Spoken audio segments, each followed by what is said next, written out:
Bismillahirrahmanirrahim. Assalamualaikum warahmatullahi wabarakatuh. Innal hamdalillah nahmaduhu wa nasta'inuhu wa nastaghfiruh wa na'udzu billahi min shururi anfusina wa sayyiati a'malina. May yahdihillahu fala mudilla lahu wa man yudlil fala hadiya lahu. أشهد أن لا إله إلا الله وحده لا شريك له وأشهد أن محمدا عبده ورسوله لا نبي بعده.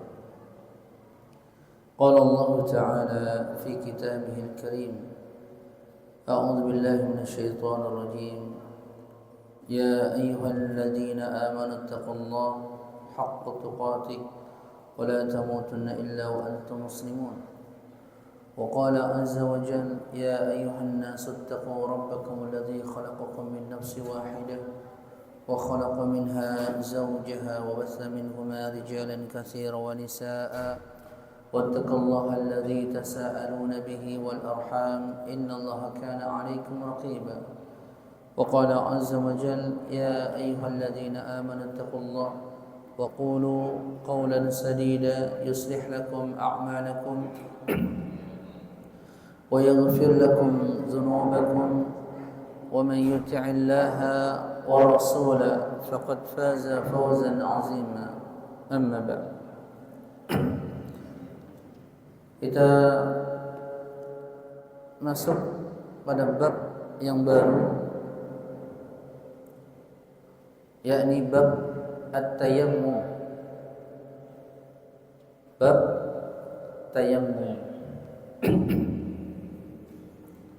Ya, kedudukan tayammum di dalam Islam adalah salah satu kemudahan, keringanan yang Allah syariatkan untuk kaum muslimin, dan itu menjadi kekhususan bagi umat Islam.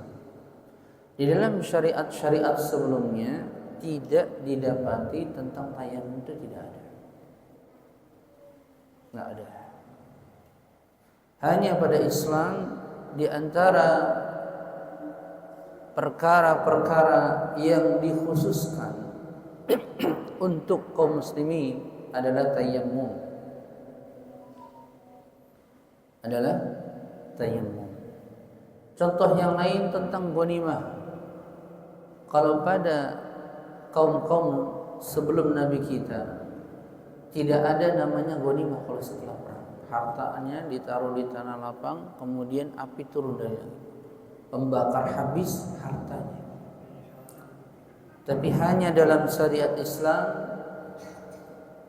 yakni diberikan ghanimah, harta rampasan perang, dan itu halal. Kemudian perkara yang lain lagi yang dikhususkan, bumi dijadikan tempat kita untuk sholat. Jadi di mana saja kita tinggal berpijak, di situ boleh jadikan sholat, kecuali kamar mandi, ya, gitu. Itu saja, atau kuburan, dua tempat. Tapi selain itu, maka seluruh bumi boleh dijadikan tempat ibadah, tempat sholat, dan tanahnya dijadikan untuk bersuci. Ya, sehingga tayammum ini wajib diketahui oleh setiap kaum muslimin, karena itu bentuk keringanan yang Allah berikan. Ya, bentuk keringanan yang Allah berikan. Sebab terjadinya tayammum itu dijelaskan bahwasannya dalam kitab Sahih Bukhari, ketika Aisyah dan Nabi sedang keluar safar bersama rombongan, tiba-tiba kalungnya hilang. Kalungnya hilang, kemudian Aisyah melapor kepada Nabi, maka Nabi mengatakan, memerintahkan kepada sahabatnya untuk mencari karungnya sampai subuh belum dapat. Sehingga ketika masuk waktu subuh ada orang yang sholat nggak pakai air karena nggak dapat air di padang pasir. Ketika itu belum turun syariat tayamum. Baru kemudian ketika kaum muslimin musyaqqah berat, maka turunlah keringanan tentang tayamum ini, memudahkan kaum muslimin. Itu salah satu sebab disyariatkannya tayamum.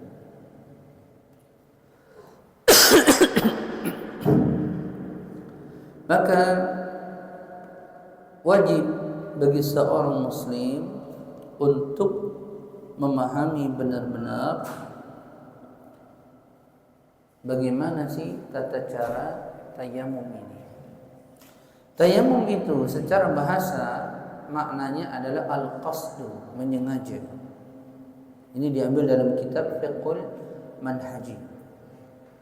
Juga diambil dari kitab Fiqhul Ibadat. Ya. Al-qasdu, menyengaja.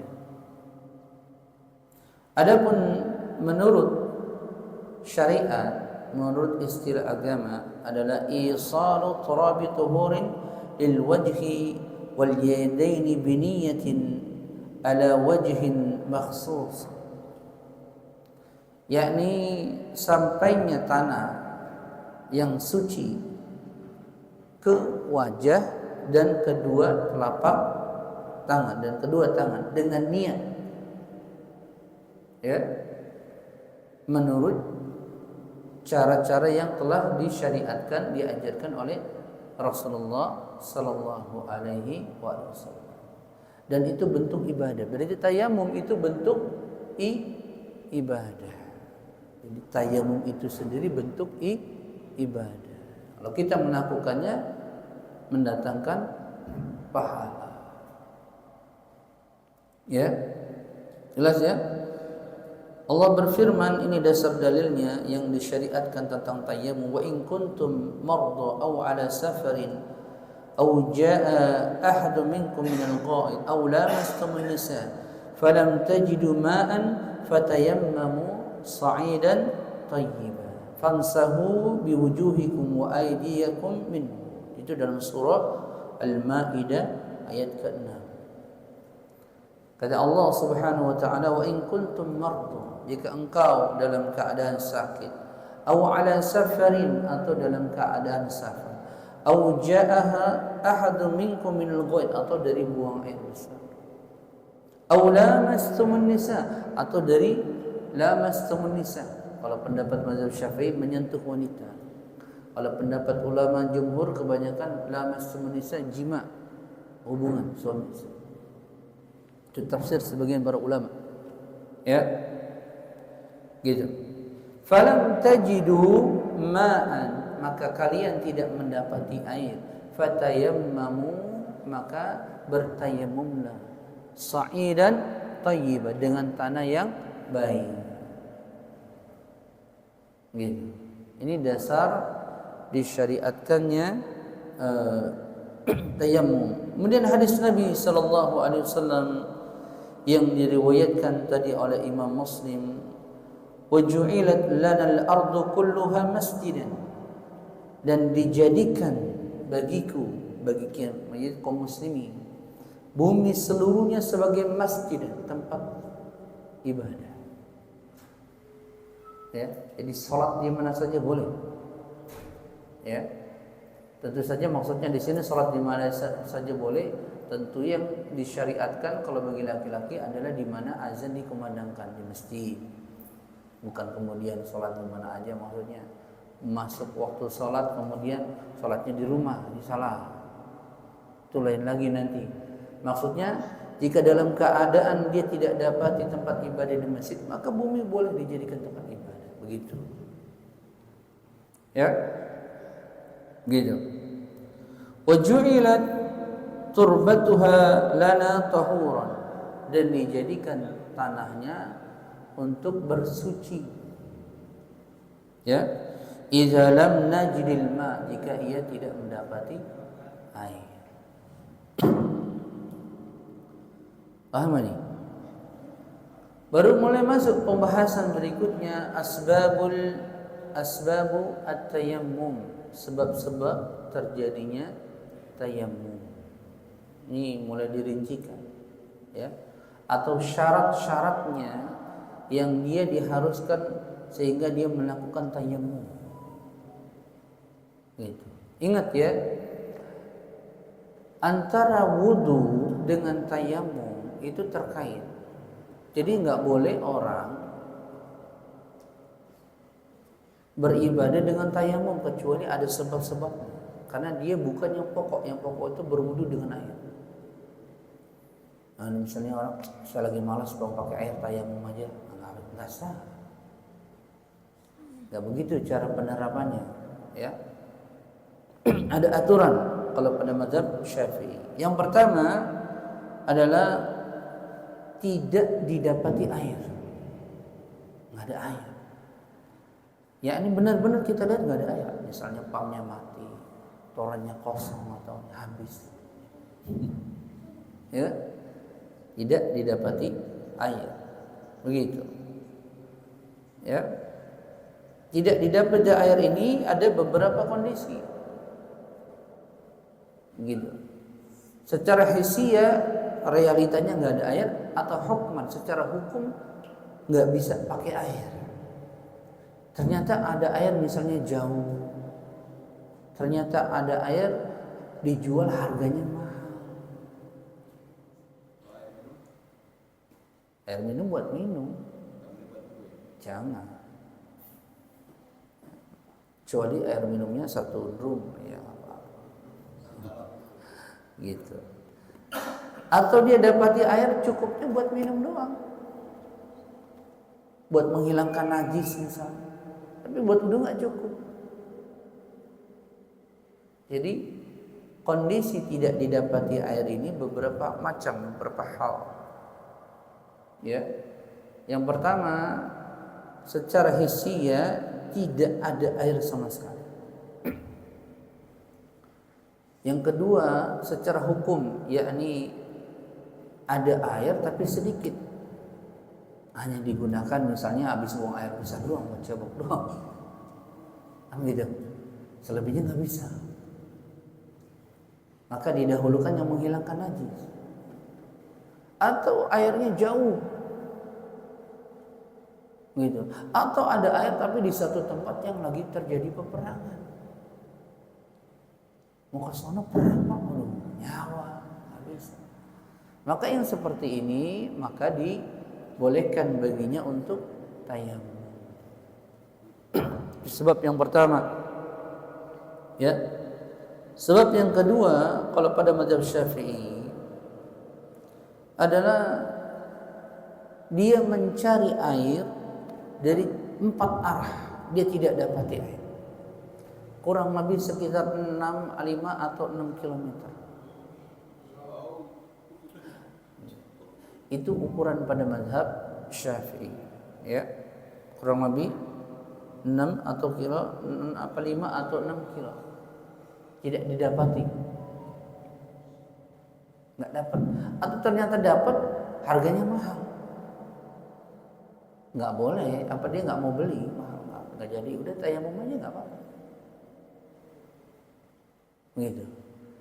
Itu pernah terjadi di saya, satu tempat lagi langka air. Airnya dibikin mahal. Satu jerigen itu bisa sampai 20.000, bahkan 50.000. Gitu.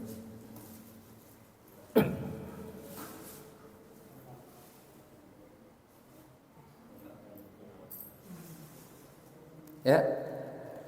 Itu sebab yang kedua. Sebab yang ketiga adalah adanya uzur mengamalkan membasuh dengan air. Ini karena bisa saja karena sakit, atau dia ditakutkan sakit.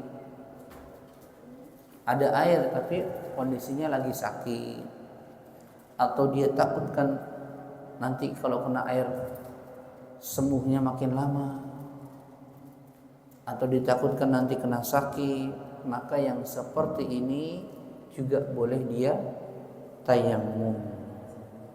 Ya, boleh baginya tayamum. Jelas nggak nih? Ya, sakit dari awal sakit, maka dianjurkan baginya untuk tayamum. Gitu. Atau jika dia takutkan nanti nambah parah, mendingan dia tayamum. Ya, karena sebab tidak kuat. Ya pokoknya sebabnya karena sakit atau ditakutkan. Misalnya dia habis masa penyembuhan, masih masa penyembuhan, belum mulai kena air, udah sembuh tapi belum kuat. Kalau kena air nanti kena lagi gitu. Maka baginya cukup tayamum. Sebab yang keempat adalah dingin yang sangat kuat, dingin sekali. Ya, tapi ini jarang terjadi. Karena kalau orang dingin itu biasanya orang tinggal panasin sebentar, hangat, bisa buat wudu. Airnya dingin, bisa buat wudu. Tapi pada mazhab Syafi'i ini dibahas karena bisa saja ini terjadi pada kondisi-kondisi tertentu, tapi jarang. Dingin yang sangat kuat, yaitu airnya atau suhunya, gitu. Tetapi di sini sebab yang keempat ini, jika telah hilang dinginnya, maka dia qadha salatnya. Jadi salat dalam keadaan dingin, tayamum. Setelah hilang dinginnya suhunya, maka dia qadha salat, diganti, ditambal salat. Itu. Jadi kalau misalnya suhunya dingin sampai seminggu, dia tetap sholat.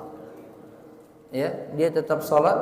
Setelah itu dia qadha seminggu lagi untuk mengganti sholatnya yang dia lakukan dalam keadaan tayamum karena dingin.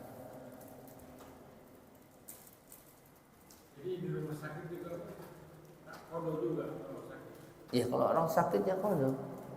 Tayamum berarti Pak. Oh enggak. Yang qadha ini hanya bagi orang yang mukim dalam suhu dingin. Ya.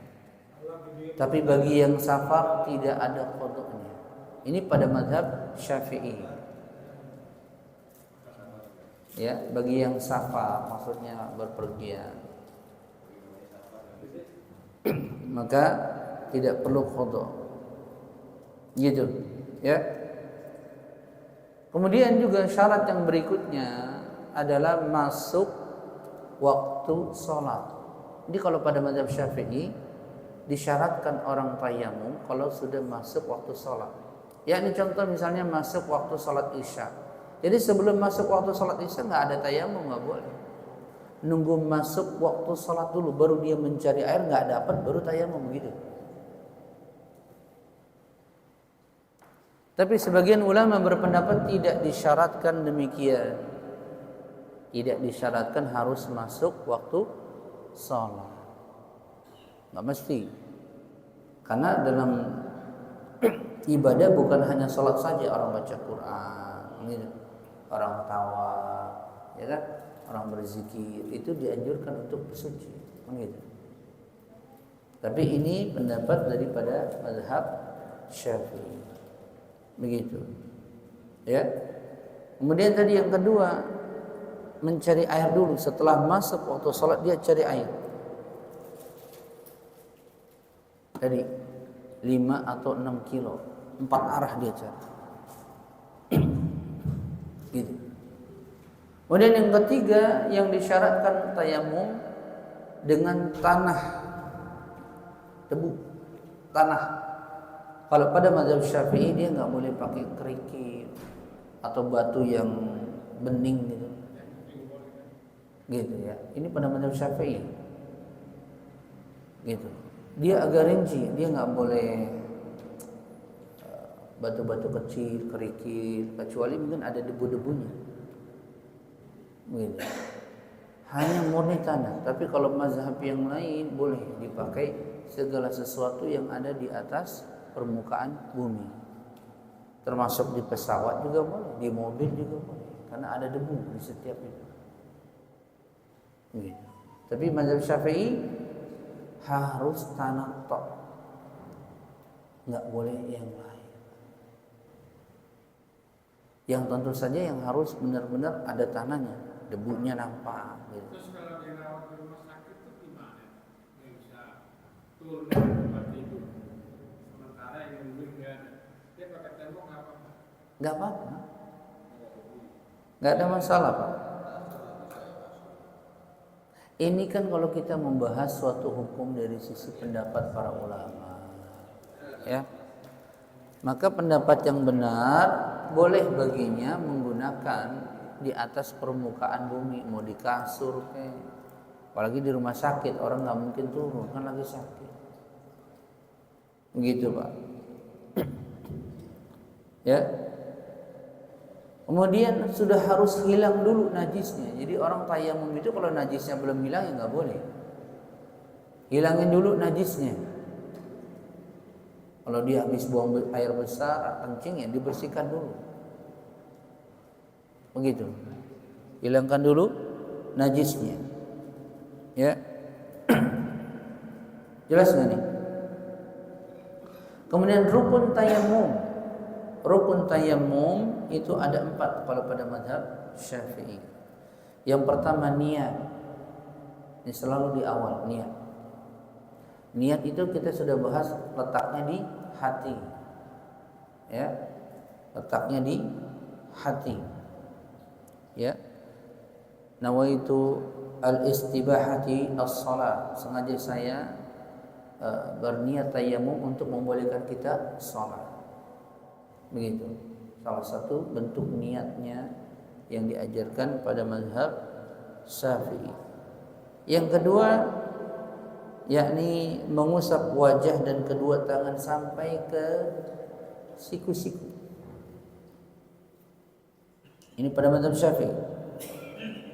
Ya. Sampai ke siku-siku. Yang ketiga tertib, yakni dari wajah dulu baru tangan.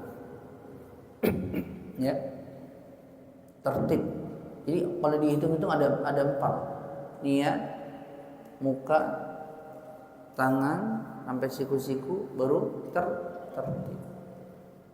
Itu rukun tayamum. Lalu bagaimana prakteknya? Contoh, muka dulu direnggangkan. Ya, gini, perhatikan dulu. Gini, ya, boleh dia beginikan atau dia tiup, ya. Baru muka, sampai semua kena. Ya, sampai kena semua. Oke. Sampai kena semua. Setelah muka baru yang kedua. Baru tangan. Lihat nih, perhatikan. Ya, dari tangan kanan. Sini. Begini sampai pergelangan dia pegang. Lari dia putar, gitu. Kemudian dia tarik, gitu. Ya, gini sampai jempol ketemu jempol. Ini jangan diusap karena nanti buat ngusap sebelah sini. Sebelah sini. Ya, baru di sini sebelahnya lagi. Tapi nggak perlu tempel lagi ya? Nggak usah, kan ini kan belum dipakai yang kanan. Buat yang kiri, ini tarik lagi, kemudian diputar, kemudian begini.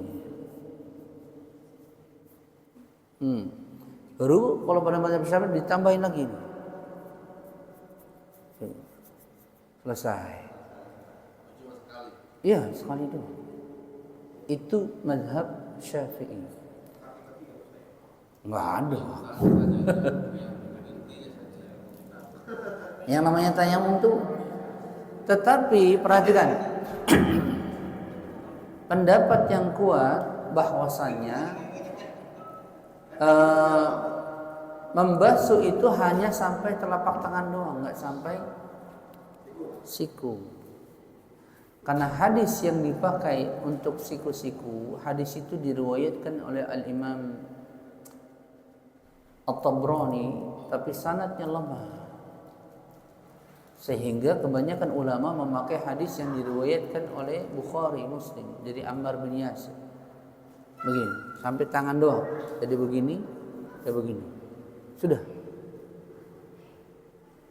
Ya, tapi kalau kita mau mengamalkan mazhab Syafi'i, boleh-boleh saja. Apa-apa. Ya, tadi ya. Begitu. Paham ya? Bisa kan? Bisa ya. Kalau bingung sampai siku-sikunya, sudah telapak tangan aja. Kalau yang benar adalah sekali doang. Jadi muka sama tangan sekali. Gini, begini. Sudah. Sekali tepukan. Kalau dalam mazhab Syafi'i kan 2 kali. Muka sekali, tempel lagi, baru tangan. Kalau riwayat yang lain sekali untuk muka dan telapak tangan, nggak sampai siku-siku. Ya, untuk muka dan telapak tangan, nggak sampai siku-siku.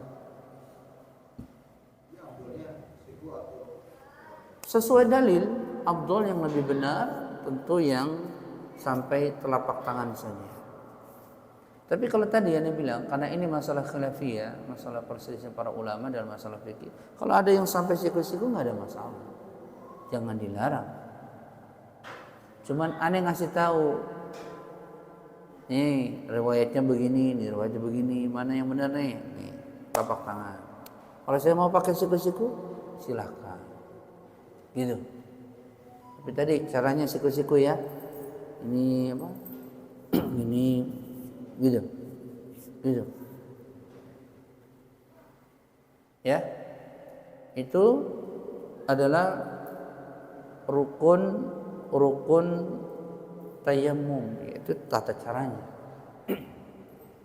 Pada mazhab Syafi'i. Pada mazhab Syafi'i. Kan tadi niat itu adalah amalan hati. Dia tidak mesti dilafadzkan. Ya. Kalau wudu kan pas muka tuh. Kalau pas tayamum tentu awal-awal kita ketika sudah menyentuhkan tanah di sini. Begitu. Ya. Maka ini penting dipahami, tapi tadi niat itu termasuk amalan hati. Ini sudah pernah kita bahas panjang lebar. Benar enggak, Pak? Ya? Paham enggak ini? Yang jadi masalah kalau pada mazhab Syafi'i ini begini. Tayamum itu dipakai hanya dalam satu sholat yang wajib. Jadi kalau dia mau sholat, misalnya dia tayamum sholat zuhur, dipakainya hanya sholat zuhur. Nanti sholat asar dia tayamum lagi. Bayar pun belum batal wudunya, belum nggak ada yang membatalkan. Kecuali sholat sunnah. Kalau sholat sunnah dipakai semua, mau berapa rakaat cukup satu tayamum. Gitu.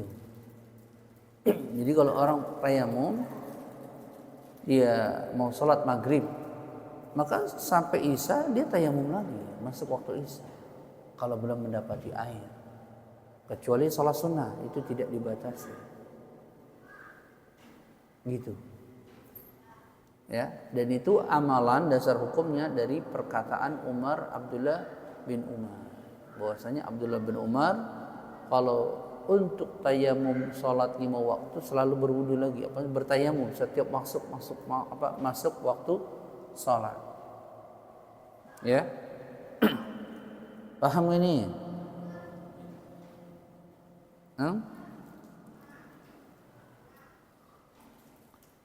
Ya. Kemudian perkara-perkara yang membatalkannya, yaitu setiap segala sesuatu yang membatalkan kaitan dengan wudu. Ya tadi kentut, kencing, mau air besar kan itu. Ya, menyentuh perempuan misalnya kalau pada mazhab Syafi'i gitu. Itu membatalkan tayamum juga. Yang paling pokok apa? Melihat air. Melihat air. Kalau lihat air batal wudunya. Kecuali dia sakit. Air, ya. Kalau dia lihat air batal wudu. Mulai dirinci, kalau dia melihat sebelum sholat maka batal. Kalau dia melihat setelah sholat, gitu kata para ulama. Kalau dia melihat setelah sholat gimana? Kalau dalam mukim batal, dia harus wudu lagi sholat. Kalau safar ya nggak apa-apa. Gitu. Kalau safar nggak apa-apa.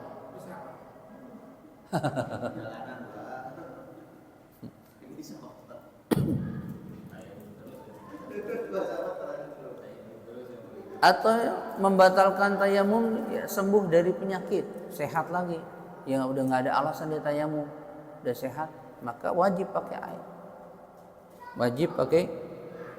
Atau yang terakhir kalau pada mazhab Syafi'i apa? Murtad, murtad riddah, itu salah satu pembatal keislaman. Dari sini amal-amal soleh yang dikerjakan dilakukan oleh orang-orang kafir tidak diterima.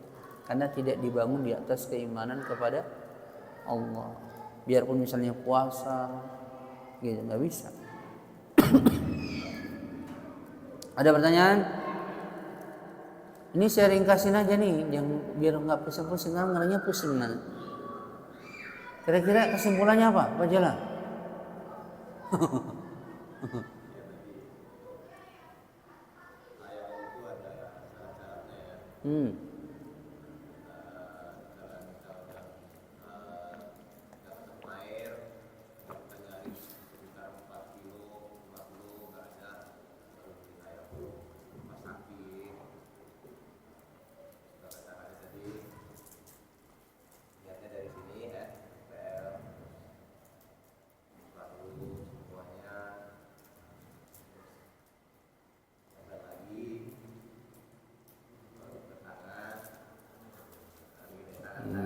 Ya.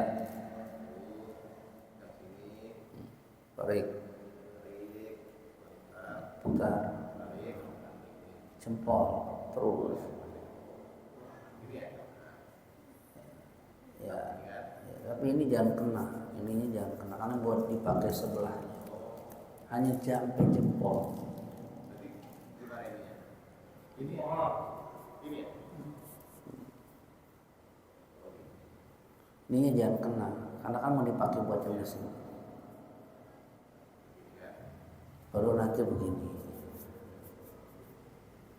Saya tanya, biasanya tayamum itu opsinya ada pada saat perjalanan. Kalau di Indonesia kan biasanya juga pada saat perjalanan. Iya. Mungkin rata-rata di pesawat. Yang mana harus sebaiknya kita dahulukan?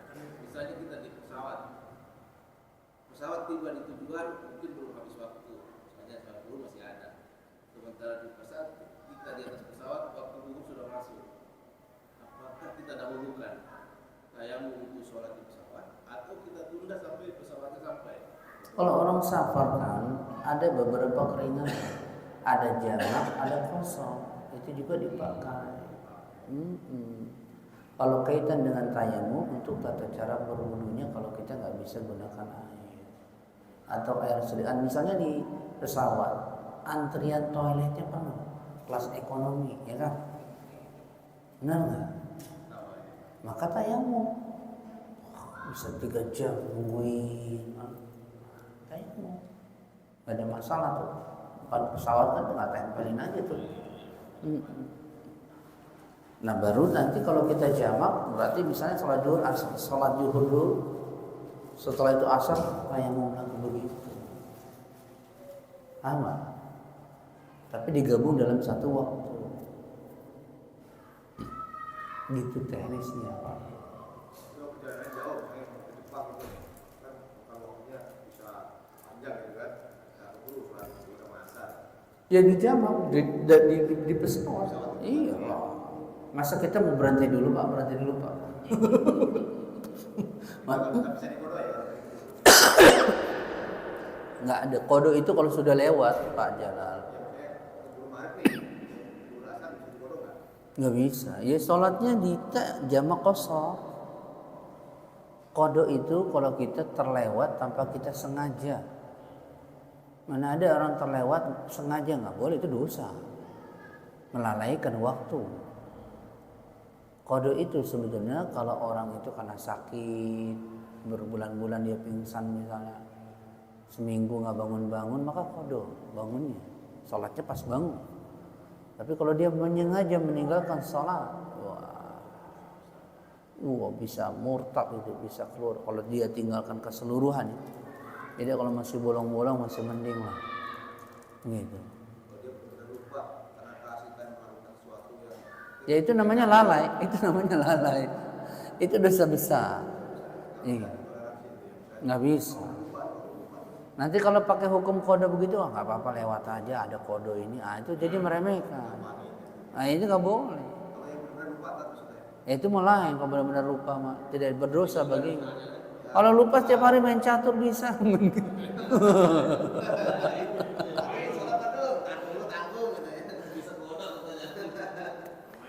Nggak bisa lah. Namanya lupa sewaktu-waktu. Dan itu sesuatu hal yang kita pengen jaga, ternyata ada urusan gitu. Soalnya ada yang pepatahnya bilang begini, kalau main kan nggak bisa dikodo, kalau sholat kan bisa dikodo. Nah itu.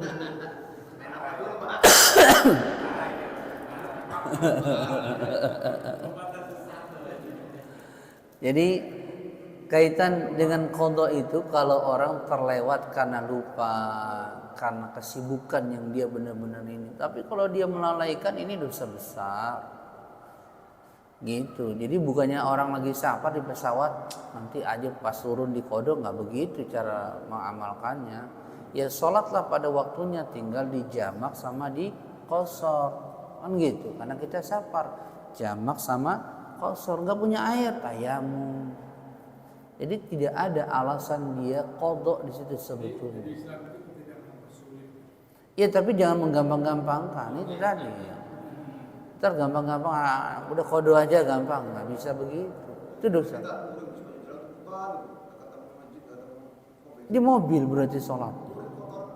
Touring motor berarti di atas motor nggak apa-apa sholat. Iya, kan tadi kan bumi jadi tempat sholat. Motornya diputih dulu.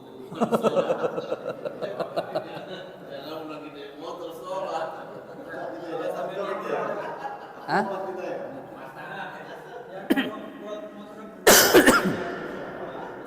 Kalau dia ada waktu, hendaklah dia menepi. Maka menyepi kalau memang nggak memungkinkan baginya karena di tengah jalan macet parah, jalannya dikit-dikit, maka dia harus jamak takhir berarti kan gitu. Jamak takhir, dia melihat jangan sampai lewat 2 waktu sholat. Begitu. Ya makanya kalau memungkinkan, ya berarti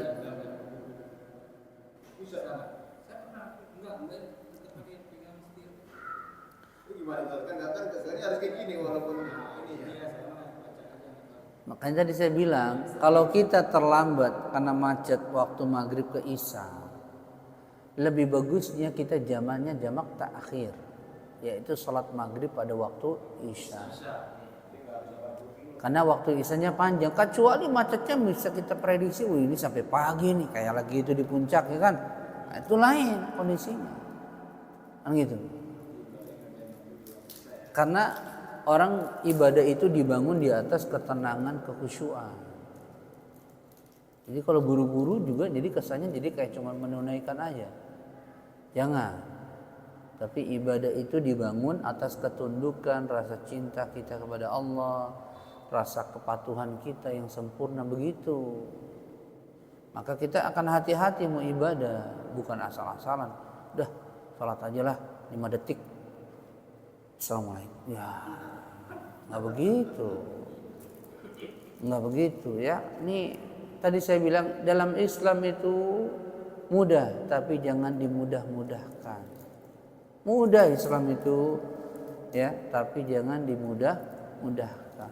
Ya ini berjalannya mudah juga di atas syariat diajarkan Nabi, bukan mudah menurut versi kita.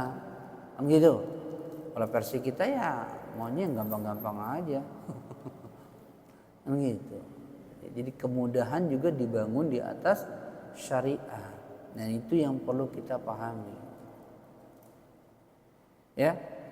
Jadi kalau kita sholat di mobil, kalau memungkinkan kita jamak, kan jamak ada jamak takdim, ada jamak takhir. Kan gitu.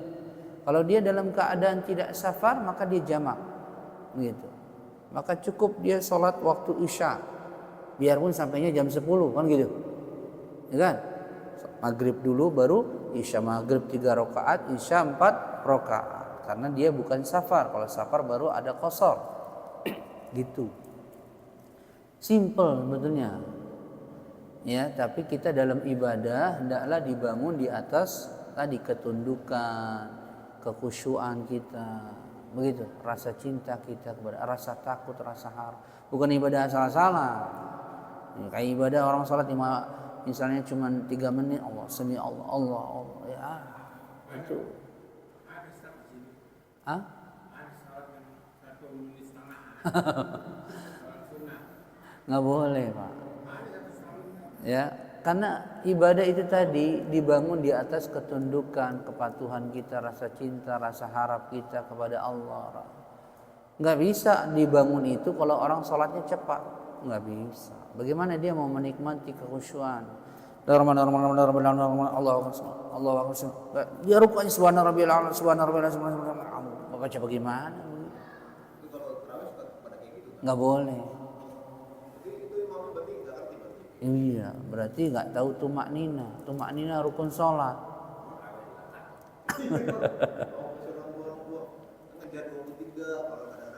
Maka seorang imam dia harus faqih, dia harus mengerti ibadah itu untuk siapa. Iya, maka aturan yang buat Allah apa dia? Allah mau diibadahi sesuai dengan apa yang Allah buat aturannya, bukan versi dia.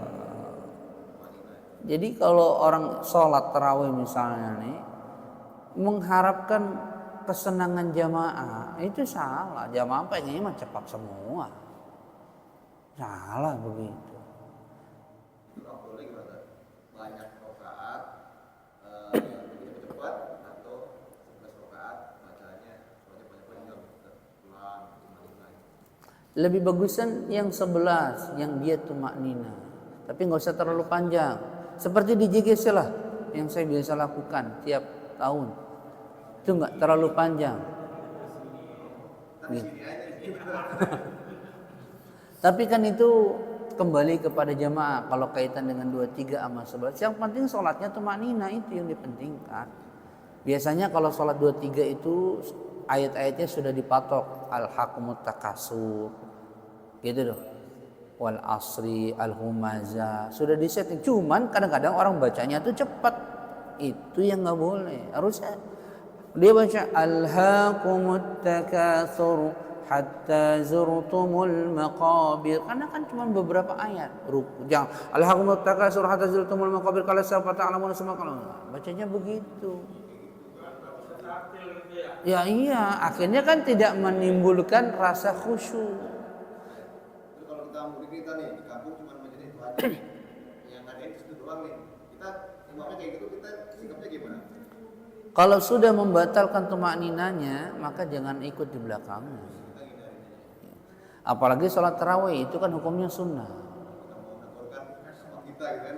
Jangan, nanti Pak Jalal langsung di ini, jangan. Jadi kalau nggak ada yang benerin, ntar sholatnya pada sia-sia tuh. Kalau kan dia Ya itu tanggung jawab DKM. Di sini aja kita bahas di sini. Pak Jalal ketua nih. Tiba-tiba jadi imam, bacaannya berantakan. Itu dosa yang nomor 1 DKM. Nah, ganti baca apa lagi lah? Kata Pak Toto, dosanya ya. Karena dia mengizinkan orang masuk yang bukan ahlinya, nggak ngerti. Itu repot.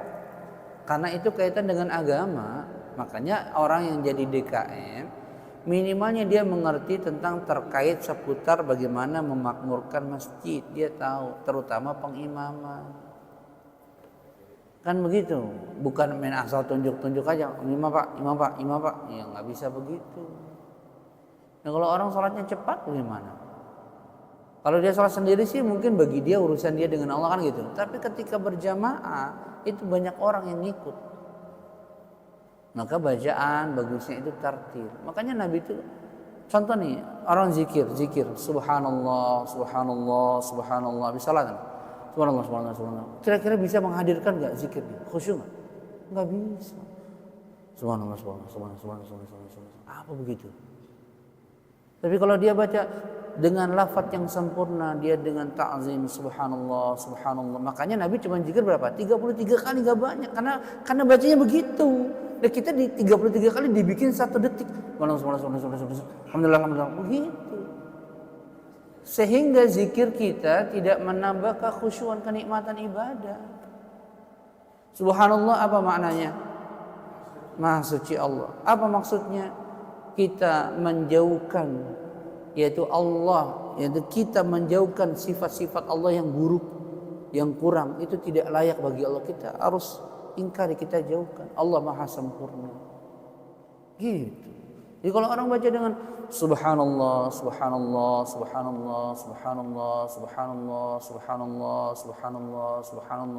dia hadir hatinya. Gitu. Baru alhamdulillah, la ilaha illallah. Jangan la ilaha. Kadang kebanyakan di kita masyarakatnya seperti itu. Sehingga ibadahnya mendatangkan kekhusyuan nggak gitu? Enggak. Mau kata dibaca 1000 kali kalau modelnya begitu ya nggak bisa. Ya sudah habis sudah. Kan begitu. Karena hakikat zikir itu amalan lisan dengan hati itu. Bukan cuma lisan toh. Makanya harus mengerti apa yang kita zikirkan itu lafadznya apa.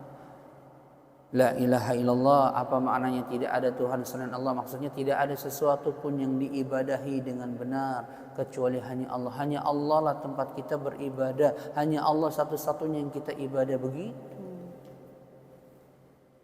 Tadi subhanallah maha suci Allah. Alhamdulillah segala puji bagi Allah. Seluruh kenikmatan yang kita miliki hakikatnya milik Allah. Maka sepatutnya puji-pujian yang paling sempurna hanya diperuntukkan kepada Allah Subhanahu wa taala. Allahu Akbar, Allah Maha Besar.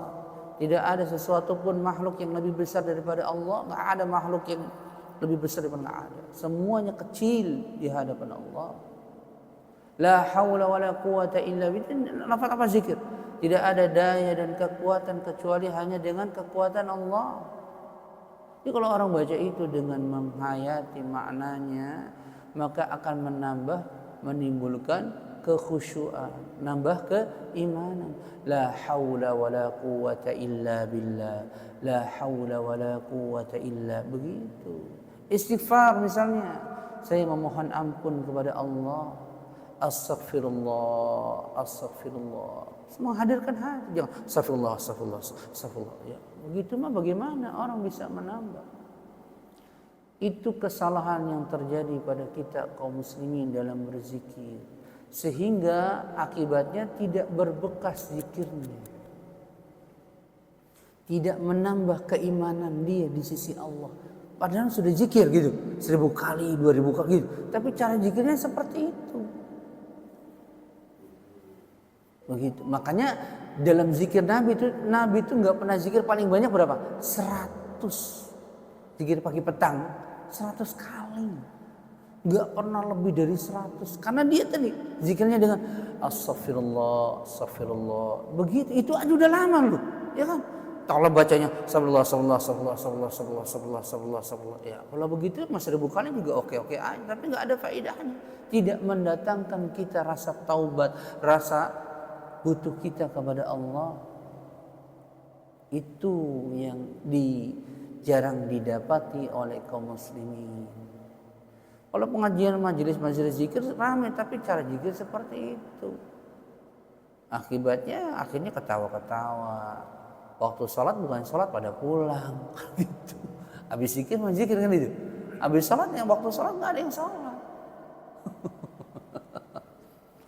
Berbekas nggak kalau sepuh? Nggak lah, nggak mungkin. Makanya saya sering bilang kalau orang sholat dia dengan tenang. Ketika dia sujud, dia baca subhana rabbiyal a'la wa bihamdi subhana rabbiyal a'la, begitu. Jangan subhanallah. Bagaimana bisa menghadirkannya? Ketika duduk di antara dua sujud dia rabbirfirli warhamni, dia pahami maknanya. Warhamni wajburni warfa'ni wahdini wa'afini warizq, begitu. Jangan rabbirfirli warhamni. Nah, itu akhirnya salat kita tidak menambah keimanan kepada Allah. Jadi apa biasanya? Beban, capek. Akhirnya kalau udah begitu gimana? Salatnya cepat. Yang penting menunaikan kewajiban. Allah, begitu. Salatnya ada sendiri aja udah. Itu dampaknya nanti. Gitu. Akhirnya bukannya nambah keimanan, nambah stres. Kok saya tetap sholat, tapi kok begini-begini aja hidupnya, begitu. Ah, udah kalau udah seperti itu.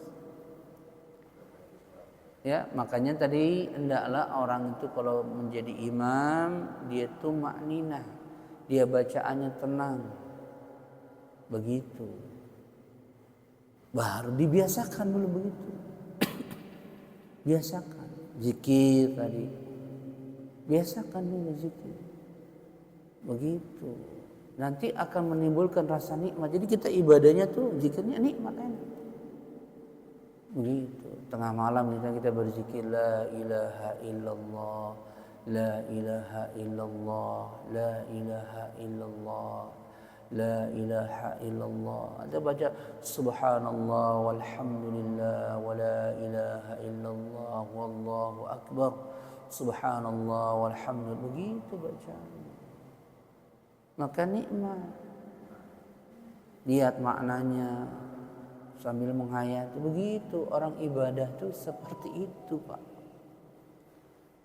Cuman dalam prakteknya kebanyakan kita bacanya cepat, dan yang mencontohkan ustadz juga, jadinya orang awam mengikuti.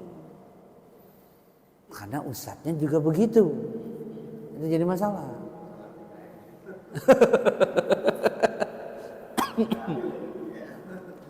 Enggak, kalau ini bukan salah DKM, bukan ya.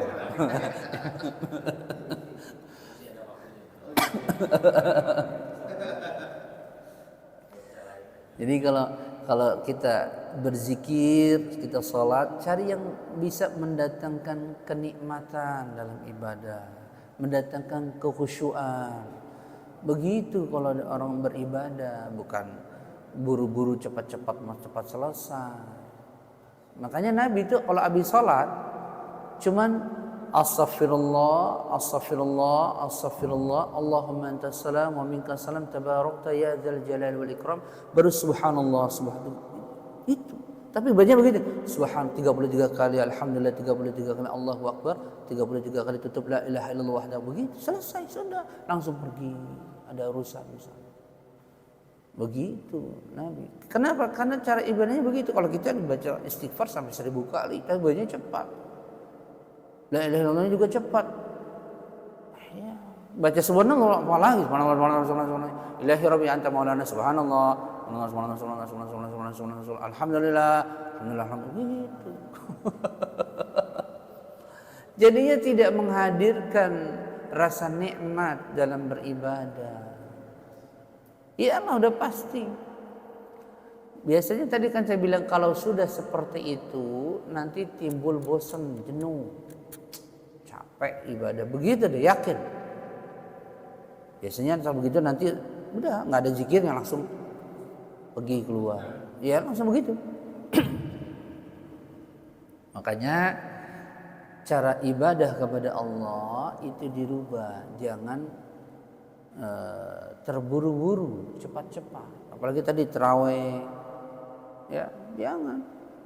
Kalau kita mau sepakati baik yang 23 ataupun yang 11, bacaannya tartil, dia tumaknina. Begitu. Jangan dengarkan kelamaan, biarin aja. Maunya bagaimana? Maunya 23 misalnya 5 menit, ya sholat sendiri aja kalau begitu. Kan begitu. Jadi, kebanyakan kita seperti itu. Jadi kita punya argumen, misalnya ada yang kritik, ini tumaknina paling sedangnya seperti ini. Lebih cepat lagi akan hilang tumaknina. Gitu. Misalnya kalau sholat tarawih gitu ya. Harus benar-benar jaga tumaknina karena itu rukun sholat. Begitu. Ya. Ada lagi yang lain? Cukup ya?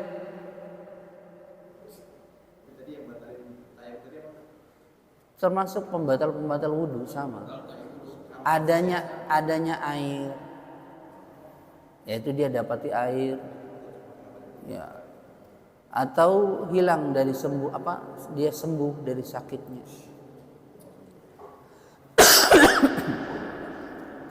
Gitu. Ingat tadi tata cara tayamumnya ya. Muka ini begini ya.